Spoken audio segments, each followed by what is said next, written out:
Sud Radio Berkov dans tous ses états. Le face-à-face. Je n'ai pas dit mon dernier mot, c'est le titre du dernier livre d'Éric Zemmour. Le président du Parti Reconquête est avec nous sur Sud Radio dans le face-à-face d'André Berkov. Bonjour Éric Zemmour. Bonjour. Alors Éric Zemmour, d'abord je vais vous dire une chose, c'est que vous avez parlé au début des sondages. Dans votre livre, vous dites oui, mais j'étais à 19, je suis descendu à 7 et tout le monde a dit c'est pas ça du tout.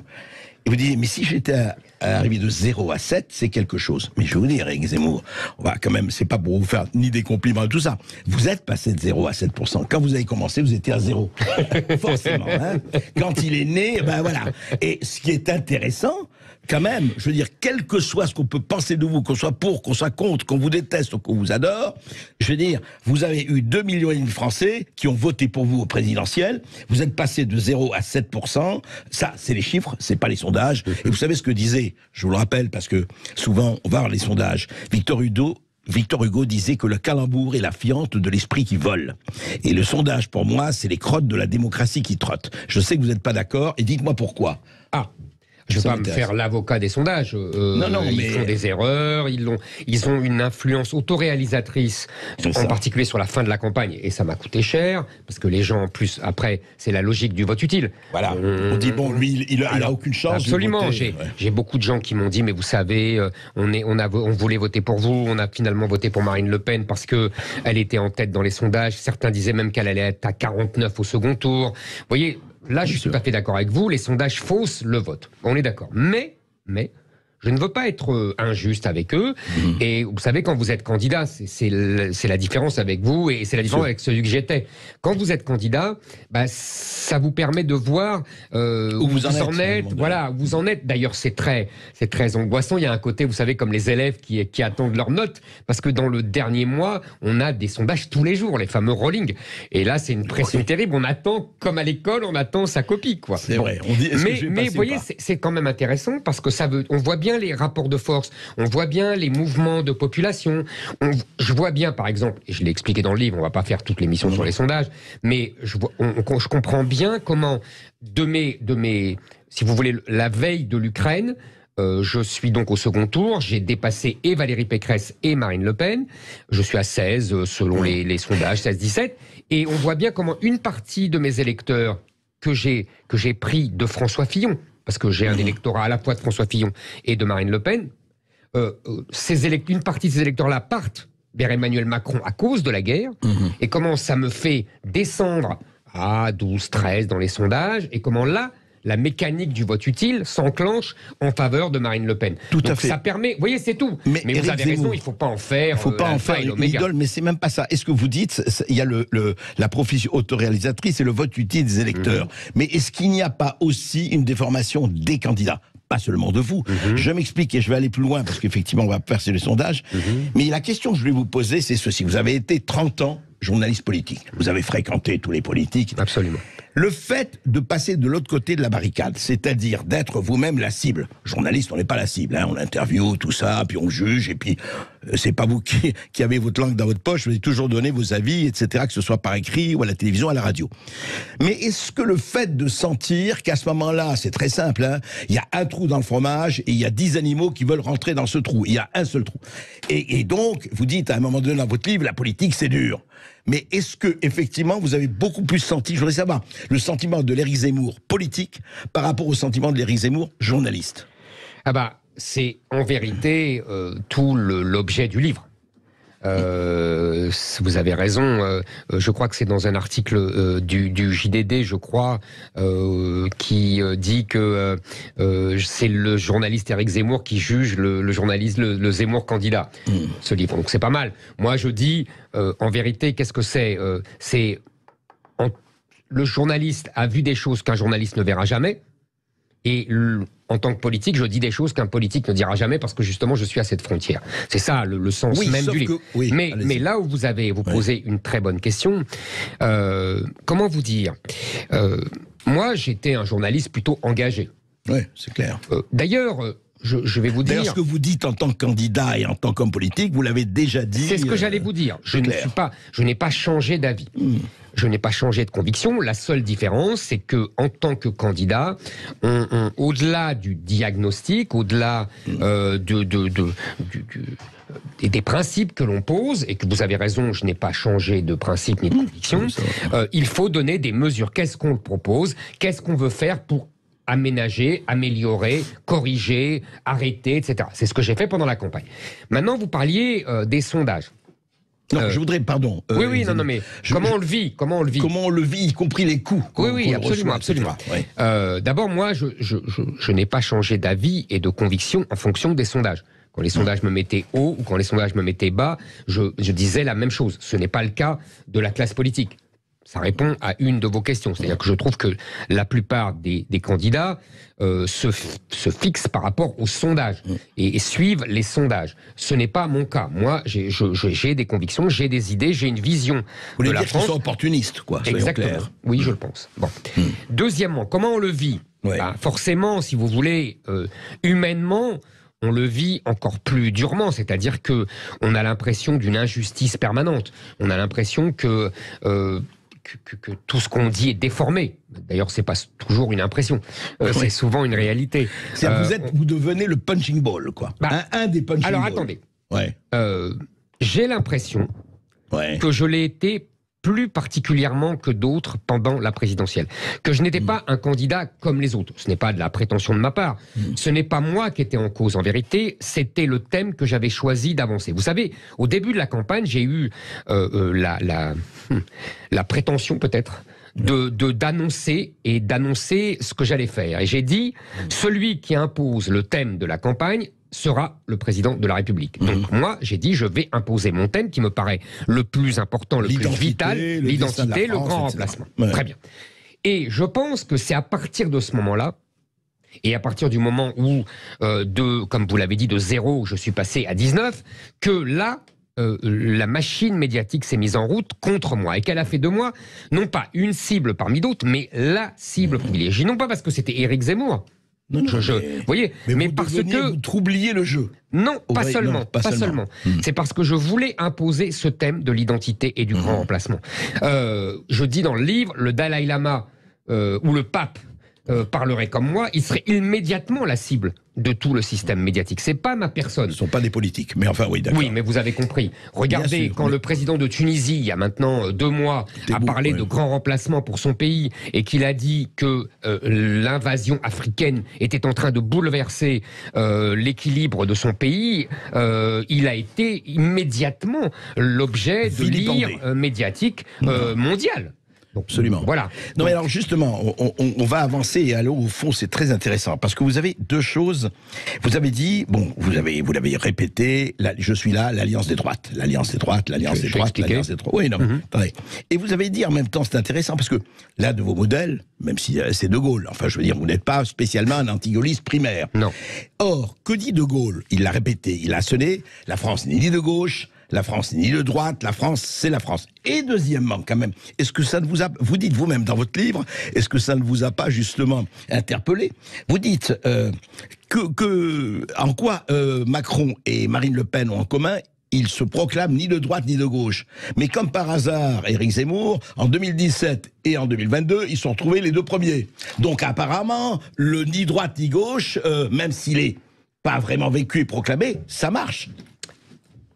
Une question que j'ai souvent, mais à laquelle je ne me lasserai pas de répondre. D'abord, le général de Gaulle.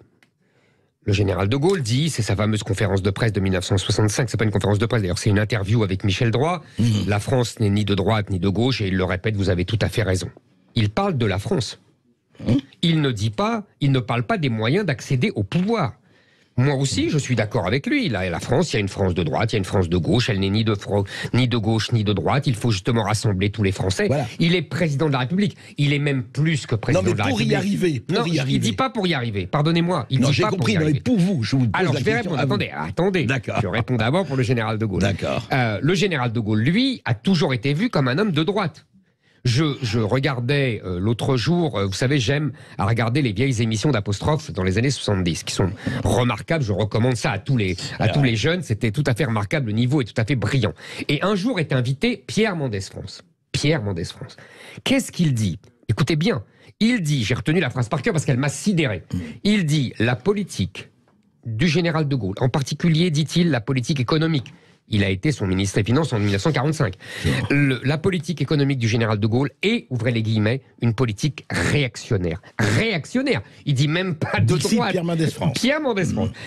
Je vous rappelle cette affiche incroyable du Parti communiste en 1958, où l'on voit le général de Gaulle bâillonner Marianne et écrit « Le fascisme, c'est lui ». Donc c'est pour vous dire que lui, il a toujours été vu de droite. D'ailleurs, c'était un homme de droite, tout le monde le sait. Maintenant, allons sur Marine Le Pen et Emmanuel Macron. Oui.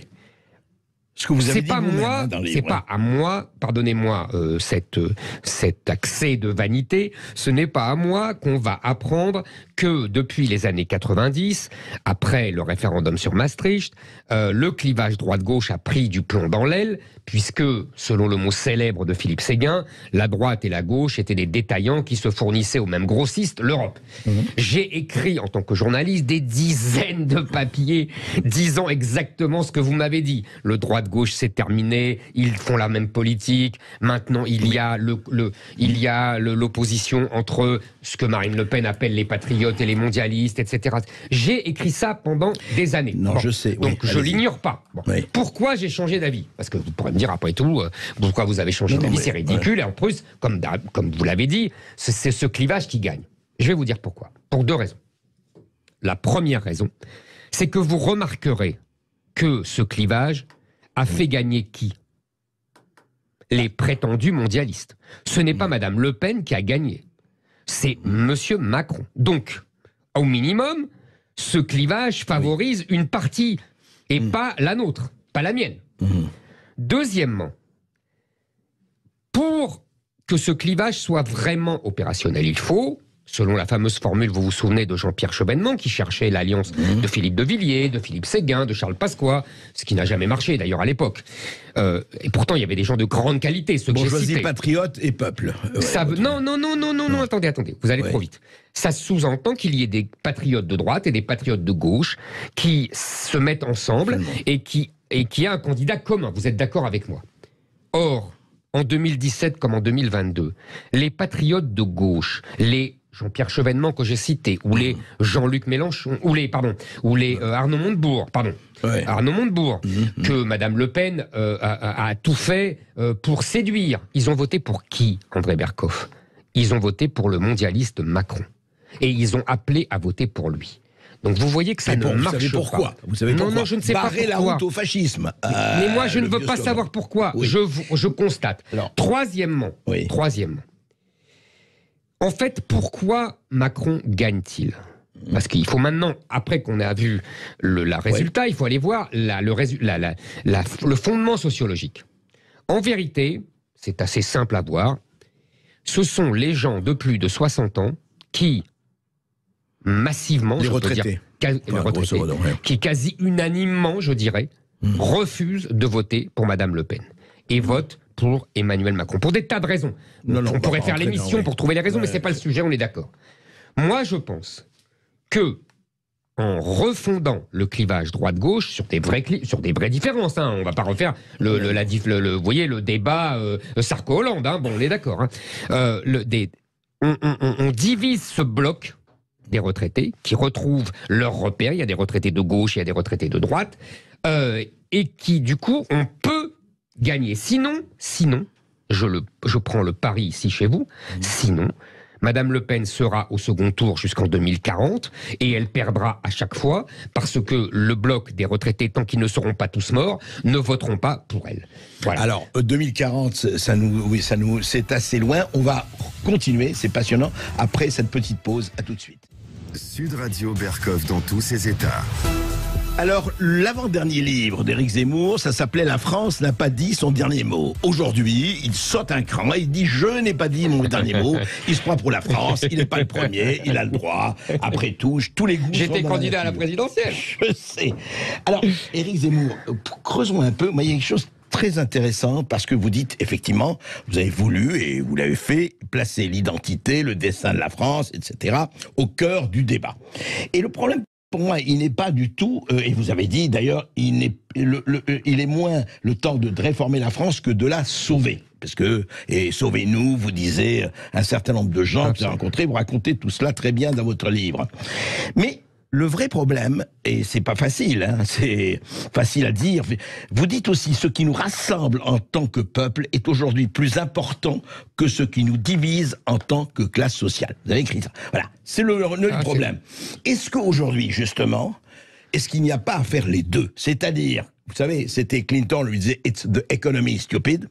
Donc, c'est pas que vous n'avez pas parlé d'économie, vous avez évidemment parlé d'économie. Donc, je vous remercie de ne pas rentrer dans ce lieu commun. Attendez, moi je vous ai vu, et encore une fois, je vous ai vu face à Bruno Le Maire sur l'électricité et la reine, donc on peut pas dire que vous étiez, vous, à côté de la plaque. André. Non, mais ça c'est clair. Mais quand même, est-ce que le fait de vouloir à tout prix, et après tout, c'est votre choix, et il n'y a pas de problème, c'est légitime.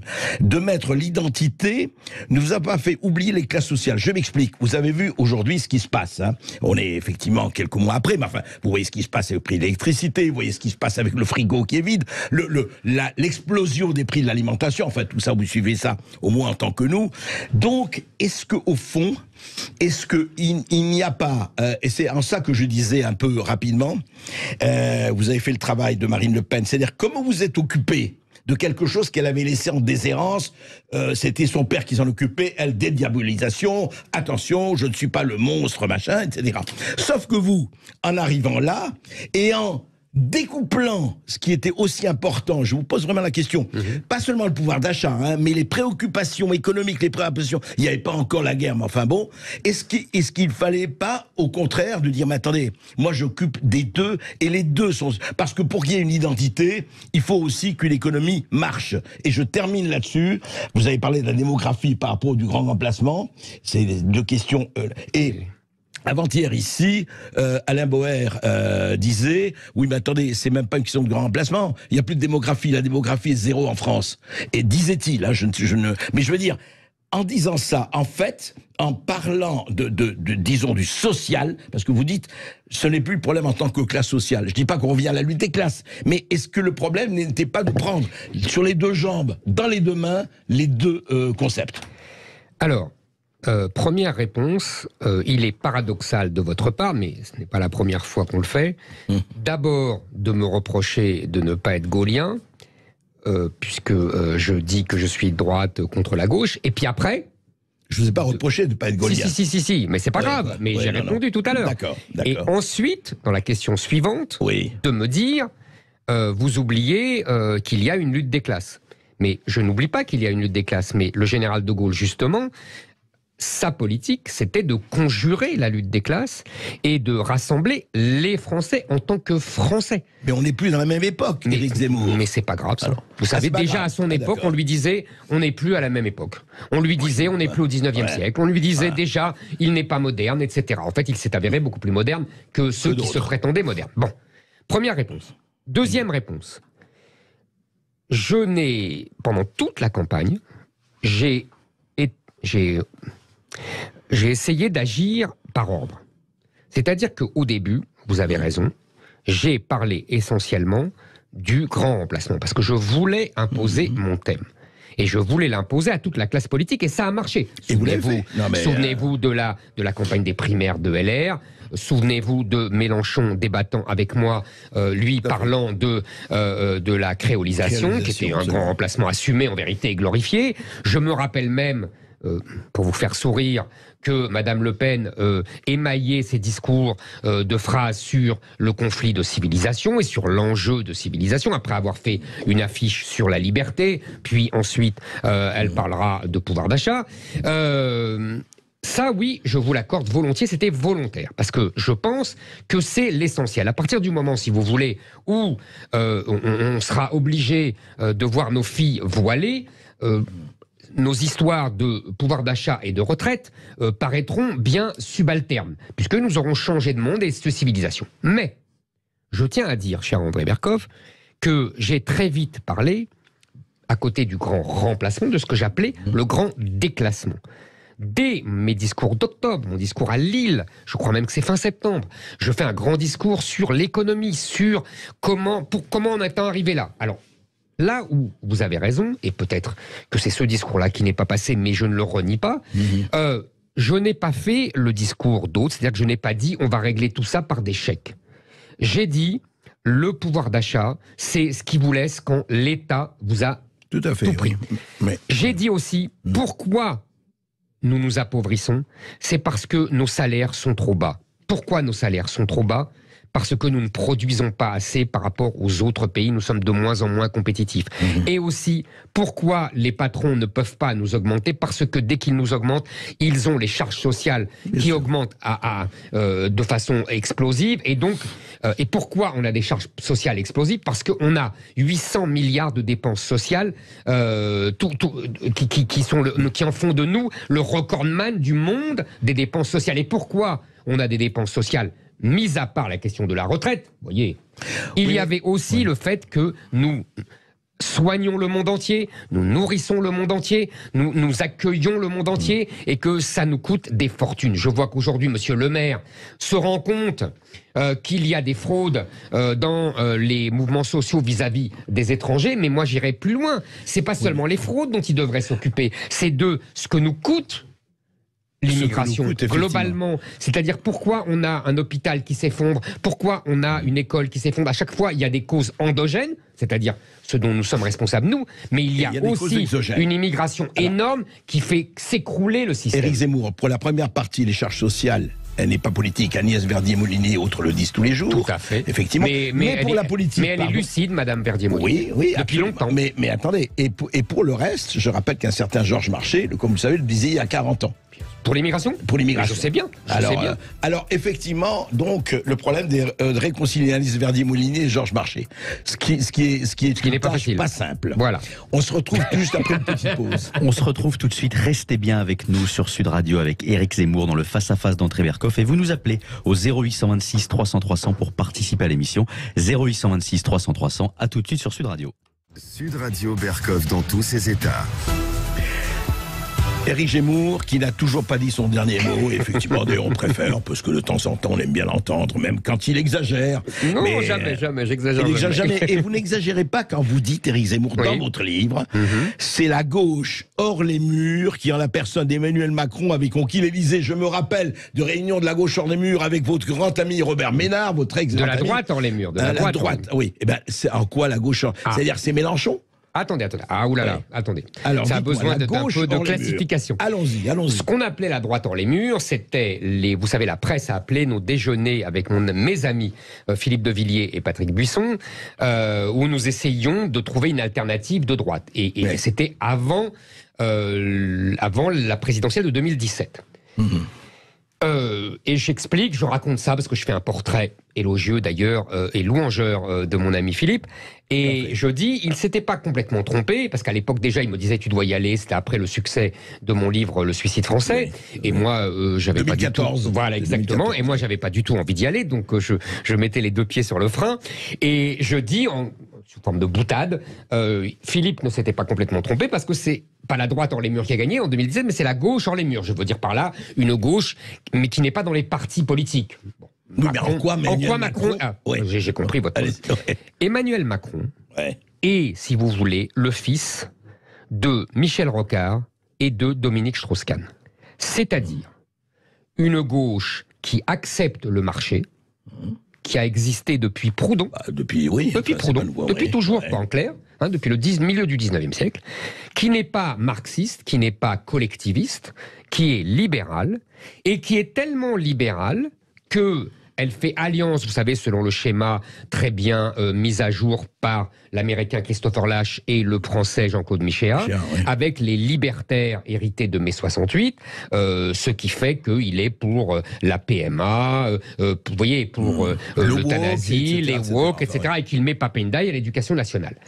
Tout ça, cette alliance entre libéraux et libertaires est une alliance de gauche. Elle est incarnée, par exemple, aujourd'hui par Daniel Cohn-Bendit. Eh ben, Emmanuel Macron est de gauche comme Daniel Cohn-Bendit. C'est ça que je voulais dire. Maintenant, là où vous posez une très bonne question sur qu'est-ce que la gauche aujourd'hui, parce qu'en fait, le clivage droite-gauche, je ne vais pas vous faire de l'histoire, mais vous savez très bien, il naît, tous les historiens sont à peu près d'accord pour dire qu'il naît pendant la Révolution française, au début, une discussion à l'Assemblée nationale sur la question du veto du roi. Ceux qui sont pour le veto du roi se mettent à droite, ceux qui sont contre le veto du roi se mettent à gauche. Et depuis, c'est ça qui est important, si je puis me permettre, la gauche s'est définie par rapport à le clivage droite-gauche s'est défini par rapport à un sujet. Le roi, puis la République, les institutions. On va faire ça tout le 19e siècle. Hein, la République, le roi, l'Empire, etc. Bon. Puis, la question sociale, à partir des années 1860, 1880, vous avez tout à fait raison, la question sociale, qui nous occupe, en vérité, jusqu'aux années 70, 80. Qui continue de nous occuper. Ah oui, justement, je vais y venir.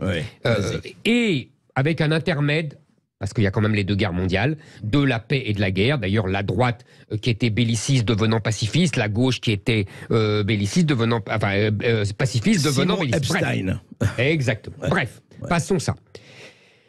Je dis aujourd'hui, et vous avez vu le résultat à gauche. La gauche, c'est Jean-Luc Mélenchon qui a emporté l'affaire. Et pourquoi il a emporté l'affaire à gauche? C'est parce qu'il a rassemblé un peuple qu'on peut qualifier stricto sensu d'islamo-gauchiste. C'est-à-dire qu'il y a 70 à 75% des musulmans français qui ont voté Jean-Luc Mélenchon, et le reste des électeurs de Jean-Luc Mélenchon, c'est un peuple de gens qui sont plutôt séduits par la mouvance woke, qu'on appelle woke, c'est-à-dire des gens qui militent pour... Pardon, les islamistes et le woke, c'est pas du tout la même chose, vous le savez. Mais moi, j'appelle ça depuis longtemps l'alliance germano-soviétique, le pacte germano-soviétique. Un jour, ils s'étriperont, ça vous avez tout à fait raison. Mais pour l'instant, Jean-Luc Mélenchon arrive à concilier l'inconciliable. Et c'est pour ça que je dis que on revient à votre question du début, comme quoi nous avons, vous et moi, de la suite dans nos idées. C'est pour ça que je dis que la gauche a inventé le nouveau clivage droite-gauche.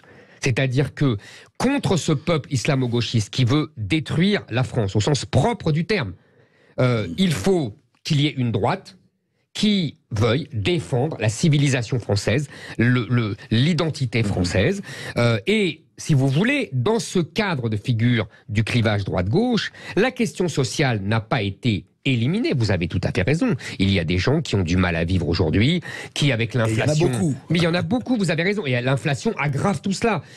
Je n'en disconviens nullement. Et je vous répète ce que j'ai dit tout à l'heure, mais je ne vais pas recommencer. J'en ai beaucoup parlé et je me sens...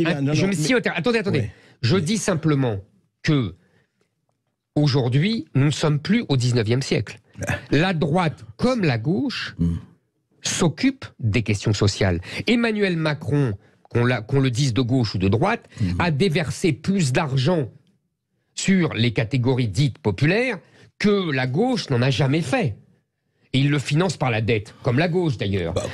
Si vous voulez, la politique de la ville se poursuit. Voilà, exactement. Et même au-delà, avec tous voilà. Mais on est au cœur du problème, en tout cas au cœur de notre discussion. Vous dites, ils ont ressuscité la gauche. En fait, le problème est là, c'est qu'il y a quand même beaucoup de gens. Vous dites, la gauche n'est pas entièrement et loin de là, je crois. Alors ça, je peux me tromper. Enfin, versée dans l'islamo-gauchisme. Je veux dire qu'il y a des pans entiers de France qui ne sont pas spécialement de droite, qui ne se reconnaissent pas là-dedans et qui sont patriotes et qui sont, appelez-les souverainistes, patriotes, identitaires, comme vous voulez. Mon cher Berkoff. Oui, ceux-là, ils existent. Ils existent. Oui. Mais c'est comme ça depuis 2 siècles. Premièrement, c'est la gauche qui définit qui est de gauche. Et qui détruit, et qui diabolise, et qui élimine tous ceux qu'elle estime qui ne sont plus de gauche. Ceux-là, vous avez raison, ils se croient encore de gauche. Alain Finkielkraut, il se croit encore de gauche, mais la gauche le vomit. Mais non, mais attendez. Michel Onfray, il se croit encore de gauche, mais la gauche le vomit, c'est la droite qu'il aime. Lui, ça le désole, mais c'est la vérité. Mais parce que ce n'est plus le clivage. Non, là je suis en désaccord. Non, pardonnez-moi. Même vous, peut-être que vous vous croyez encore de gauche, mais mon cher Berkoff, la gauche vous déteste. Mais je m'en fous. Mais je sais, mais c'est comme ça. Je m'en fous. Non, mais vous savez, vous pouvez comme Michel Onfray, je l'ai déjà dit à Michel Onfray, vous pouvez dire dans votre baignoire tout seul, je suis de gauche, non, mais on s'en fout, parce que la gauche ne vous reconnaît pas. C'est ainsi. Mais aujourd'hui, Jean Jaurès, Léon Blum. Il serait de droite. Merci. Il serait qualifié de droite. Il serait Merci de finir mes phrases. Mais c'est pour ça, pardon. Tout ce que je dis, moi, je finis, pardon André. Ouais. C'est vraiment, j'y tiens. Tout ce que je dis, en particulier sur l'immigration, l'assimilation, la France, la République. Tout. Vous m'entendez, jusqu'au si controversé histoire des prénoms. Tout cela était le discours de la gauche républicaine pendant un siècle et demi. Tout cela a été pris de la gauche, je dis bien de la gauche républicaine, de Jules Ferry, de Jean Jaurès, de Léon Blum et de Guy Mollet. Oui, donc alors, il faut arrêter. Et de Georges Marchais, vous en avez parlé tout à l'heure. Comment il se fait, Éric Zemmour, que dans tout votre livre, vous ne parlez jamais? Alors ça, c'est de bien de gauche. Je rappelle que Marx avait demandé aux ouvriers polonais de ne pas venir en Angleterre parce que les capitalistes allaient baisser les salaires. C'est ce qui s'est passé pendant les regroupements familiaux et compagnie. Vous le savez. Vous parlez d'or. On est d'accord. Georges Marchais a dit, ça suffit l'immigration légale et l'immigration clandestine parce que les patrons... Et dans votre livre, ce qui est étonnant, c'est pas un mot là-dessus. C'est-à-dire que, franchement, les grands patrons... Alors, moi, je suis pas... Vous n'en parlez pas du tout. Je suis très frappé par une chose. Dans votre livre, vous dites, quand on parle de système médiatique, on imagine quelques grands propriétaires de médias, manias, milliardaires, influents et tireurs de ficelle. On devrait plutôt évoquer une assemblée générale d'étudiants où l'on vote à main levée. On est plus près du communisme que de la plutocratie. Allons, Éric Zemmour. C'est-à-dire que les actionnaires n'ont aucun... Non, les journalistes sont totalement indépendants, font ce qu'ils veulent là où ils sont. Cher Éric Zemmour, vous péchez par naïveté, là. J'ai pas dit ça. Si, vous avez dit ça. Non. Je dis que les pressions des grands actionnaires sont beaucoup moins décisives que celles des autres journalistes. Et de la pression... Vous pensez que c'est le mimétisme? Ah oui. Et de dépression et de la volonté de ne pas se détacher de la masse. Et c'est la formation des journalistes qui est complètement prise en main par la gauche plénélienne même. Nous avons des petits clones de Mediapart dans tous les journaux, en vérité, dans tous les journaux, y compris jusqu'au Figaro. Je les ai bien connus. Et ça, c'est pas l'actionnaire, hein, c'est pas Dassault qui les pousse à jouer à Mediapart. Alors je vais vous dire. Bon, donc il faut arrêter avec ça. Eh ben je vais vous dire, Marine Karmitz, vous connaissez Marine Karmitz, grand cinéaste qui a commencé par la lutte des classes, etc., qui est devenu, et d'ailleurs, il a très bien réussi. Moi, je suis pas anti-entreprise, bravo. Bien sûr. Vous savez ce qu'il dit? Il y a une phrase formidable parce que elle montre très bien le travail que, à mon avis, vous avez encore à faire. Pas seulement vous, je parle d'Éric Zemmour. Il a dit: je préfère être un milliardaire de gauche qu'un pauvre d'extrême droite. Tout est dit, Éric Zemmour. C'est-à-dire, j'ai le droit, en tant que milliardaire de gauche, je peux me permettre ce que je veux. Il n'y a pas que l'idéologie de la gauche, etc. Il y a que je me proclame de gauche, je fais de l'évasion fiscale, je fais ce que je veux, je m'amuse, je fais du dumping. Mais attendez, les gars, je suis de gauche. Oui. Vous ne me touchez pas. Mais... That is the question. Non. Non, non, pardonnez-moi. Non, mais ça, c'est typique de la bourgeoisie de gauche, de la bourgeoisie macronienne. Marine Karmitz, c'est tout à fait ça. Et je dirais de la bourgeoisie mondialiste des années 70. C'est très daté. Votre personnage, que je connais moins bien que vous, mais que je connais un peu, et ce qu'il dit. Maintenant, je vous répète, c'est la gauche qui détermine le clivage droite-gauche. Dans toute l'histoire, ça a été comme ça. Je ne vais pas refaire l'historique que j'ai fait tout à l'heure. Maintenant, vous me parlez, parce que votre question, elle est intéressante, je pense, et je continue de penser, que le clivage essentiel, c'est sur l'identité et sur la sauvegarde de la civilisation française en France. Et sur le fait que bientôt, à 20 ans, à l'espace de 20 ans, le peuple français sera minoritaire chez lui. C'est déjà arrivé dans d'autres endroits. C'est arrivé au Liban, c'est arrivé, que vous connaissez bien, c'est arrivé mais même au Québec. J'en parlais avec mon ami Mathieu Boccoté, il me dit, les Français vont comprendre ce que nous avons vécu, devenir minoritaire chez soi. C'est ce qui est... Bon, je pense que c'est plus important que tout. Et je dirais que j'ai longtemps pensé, vous voyez, je ne le cache pas dans mon livre d'ailleurs, qu'il y avait d'un côté le peuple qui avait conscience du sentiment patriotique. J'ai cité ad nauseam la formule célèbre de Jaurès, la patrie est le seul bien des pauvres, et les riches, vos Marine Karmitz, vos élites mondialisées, comme disait Jean-Pierre Chevènement, qui ne pensent plus à la patrie. Eh bien, j'en suis revenu. Voilà.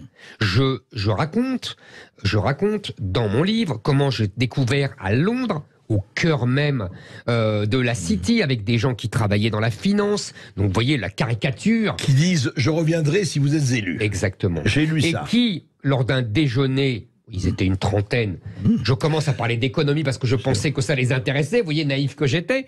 Et il y en a un qui m'interrompt et qui me dit « Écoutez, votre programme économique, on s'en fout, il sera sûrement très bien. Parlez-nous d'identité, parce que moi, j'en ai marre que quand ma fille arrive à Gare du Nord, elle se croit en Afrique et elle soit menacée. » C'est ça que j'entends. Des gens de Londres, mon cher.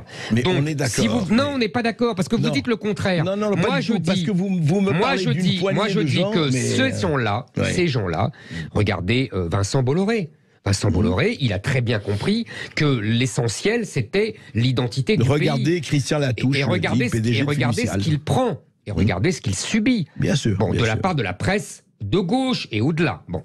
Donc pourquoi je vous dis tout ça? Parce que je pense que aujourd'hui, nous pouvons rassembler, et d'ailleurs pour moi c'est la seule condition de la victoire, c'est ce que je vous disais tout à l'heure au sujet de Marine Le Pen, c'est la seule condition de la victoire, c'est allier les classes populaires qui demeurent patriotes, même s'il y a en leur sein des gens qui ne le sont plus et qui se soucient uniquement de leurs conditions matérielles de vie, c'est bien légitime.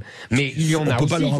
Mais bien sûr, il ne faut pas idéaliser non plus le peuple, il ne faut pas passer d'un extrême à l'autre, mais je pense qu'il y a une grande masse, effectivement, des catégories populaires qui veut rester française et veut conserver son art de vivre et sa civilisation, mais il y a aussi, dans ce que j'ai appelé la bourgeoisie patriote, de nombreuses personnes qui ont compris que l'identité d'un pays c'était essentiel, que leur pays était en train de leur échapper, que bien sûr leurs enfants, comme ils le font déjà, et c'est un révélateur, iront étudier à l'étranger, et qu'ils vont rester à l'étranger. C'est clair.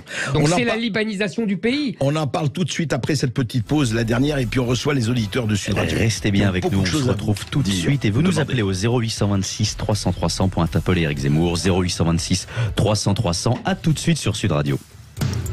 Sud Radio Berkov dans tous ses états. Je suis pas le seul, Éric Zemmour, je vous en parle pas. Je n'ai pas dit mon dernier mot aux éditions Rubempré, un livre vraiment à lire, d'ailleurs, il marche très bien. Et pour cause, juste Éric Zemmour, maintenant on est, bon, les élections présidentielles, les prochaines c'est en 2027, il y aura d'abord les élections européennes, etc. Mais quelque chose, vous parliez de Jean-Luc Mélenchon qui a fait son petit programme commun avec la NUPES et ça n'a pas si mal marché. Je ne parle pas de Mitterrand, qui en 80 à 71 refait le PS, fait le programme commun avec des gens qui le détestaient et qui le détestaient, vous savez ça aussi bien que moi. Et pourquoi vous n'essayez pas de faire un programme commun à droite avec Marine Le Pen? Mais mon cher Berkov, vous parlez d'or. C'est exactement les expériences et les propositions que j'ai faites. J'ai dit, moi, j'ai appelé à voter Marine Le Pen sans rien discuter, alors qu'il y avait des gens parmi mes électeurs et parmi mes soutiens qui ne voulaient pas entendre parler de soutien à Marine Le Pen. J'ai proposé ce qu'on appelle une union, une coalition comme on veut, des droites, exactement sur le modèle de l'union de la gauche. Jean-Luc Mélenchon l'a faite pour la gauche. D'ailleurs, on a bien vu les résultats plus que probants, puisqu'ils ont rapporté 150 députés. Mais si vous voulez... D'abord, moi, je proposais une alliance globale, non seulement avec le RN de Marine Le Pen, mais aussi avec la partie de LR qui ne veut pas se rallier à Emmanuel Macron. On voit dans les chiffres, c'est à peu près la moitié. D'ailleurs, votre ami Éric Ciotti ne suit pas vraiment. Hein. Écoutez, je parle plus de personne. Je dis, voilà, moi je vois les électeurs. Il y a 50% des gens, des électeurs de LR qui veulent une union des droites.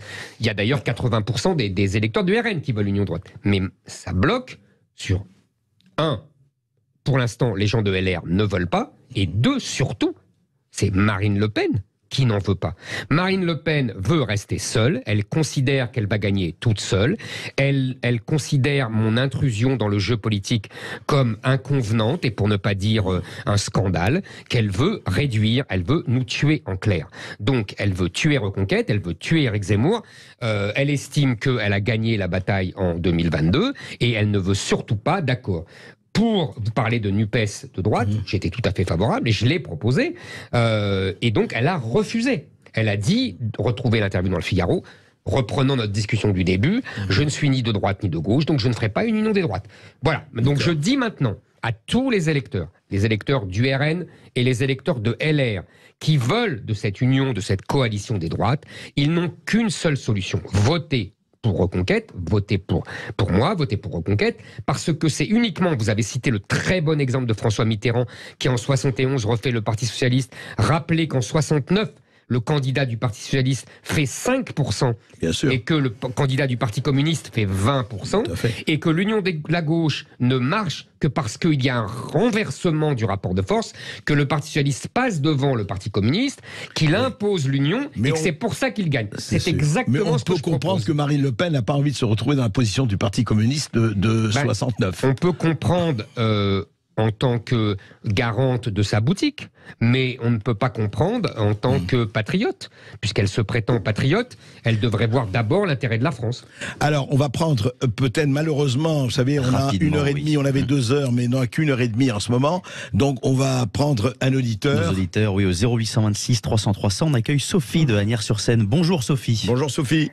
Oui, bonjour Monsieur Berkoff, merci encore une fois de vos extraordinaires émissions et je suis enchantée de pouvoir poser une question à Monsieur Zemmour pour lequel j'ai une adhésion intellectuelle totale depuis de très très nombreuses années. J'admire son courage et sa vision des choses. Cependant, j'ai adhéré à Reconquête, c'est la première fois de ma vie que je m'encarte, donc voyez ma sincérité.